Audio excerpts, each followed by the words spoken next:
Growing up in Bangkok, shrimp fried rice, Khao Pad Goong was everywhere. The secret? Overnight jasmine rice, bouncy shrimp, and just the right kiss of smoky wok hei.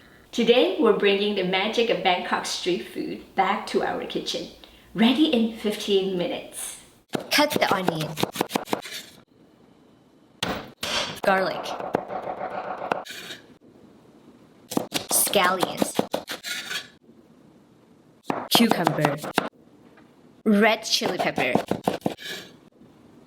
and lime. Set everything aside.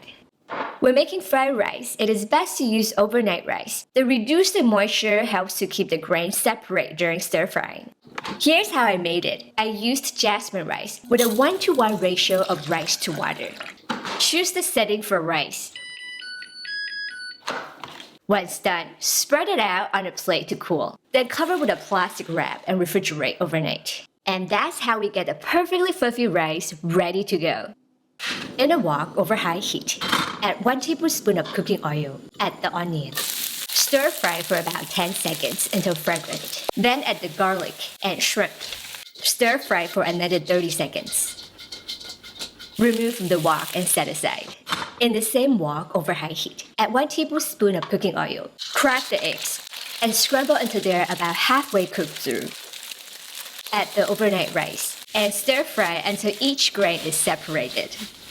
Season it with soy sauce, fish sauce, and sugar. Mix thoroughly. Return the shrimp, onion, and garlic to the wok. Stir to combine.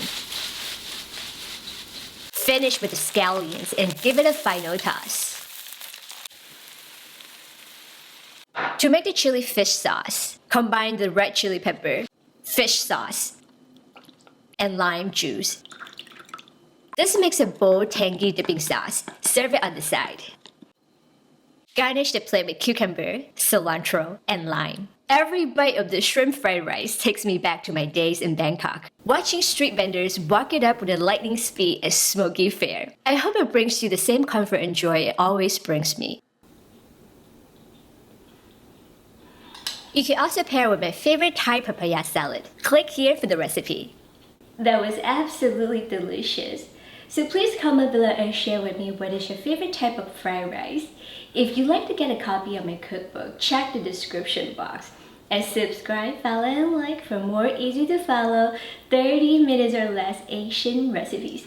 Thank you so much for watching. I'll see you again soon. Bye!